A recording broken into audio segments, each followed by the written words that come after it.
Hi, Dr. Gerard here, and I want to talk today a little bit about esophageal reflux and heartburn, GERD, hiatal hernias.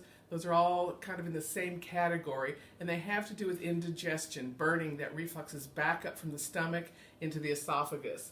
So here's what happens. Your food comes down your esophagus, and then it goes into the stomach, and then there's a valve, the esophageal sphincter, that closes. And then the stomach is filled with food, and you begin to secrete hydrochloric acid and pepsin. And then once you have reached the proper amount of acidity, because it's very acid in there to break down food, especially proteins. So when your stomach reaches the proper acidity, the second valve, the pyloric sphincter, will open and your stomach will dump its contents into the small bowel. Now, sometimes we don't have enough stomach acid. Notice I said we do not have enough stomach acid. So the food bolus sits in there and it begins to sort of putrefy. So it's not healthy. The enzymes haven't done their job at killing off any bacteria. And so the body tries to reject it. It says, get this out of me. And so where's the quickest way out? Up. So many people have esophageal regurgitation or indigestion, and they think that they need stomach antacids to reduce the acid because they have acid up in their esophagus.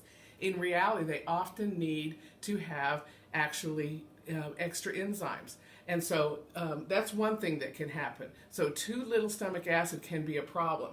The next thing is, if your stomach doesn't work properly all of a sudden, why isn't it working right? So the first thing that I talk about is, how is the nerve flow to that area? If you get up in the morning and your toaster doesn't work well, I don't think you're going to throw it in the trash and buy a new one. You're going to make sure that you're getting power from the wall. And so the nerve supply to the stomach comes from right here, this lower mid-thoracic area, T6 in particular. So the first thing I'll do is check the spine. So many cases, I would say over 80% of the cases of indigestion respond to adjustments in this thoracic area of the spine.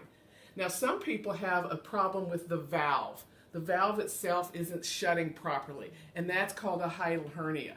And so there's a hole where the esophagus comes through the diaphragm, and that valve is right there. So sometimes that valve can push up or herniate into the esophagus.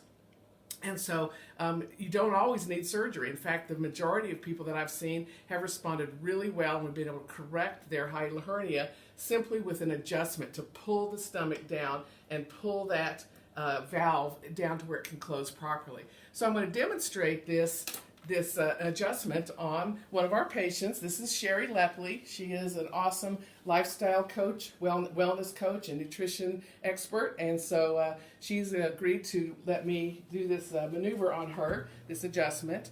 So she's at Castle Hill. This is Jamie's mom. Let me have you bend your knees up for me.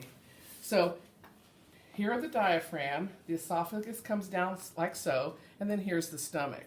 And so Sherry doesn't have this condition, but I want to go ahead and show you the maneuver, how I do it. And so I have her take in a deep breath, and then she lets it out. I place deep pressure and then traction down, and then it's a tug maneuver.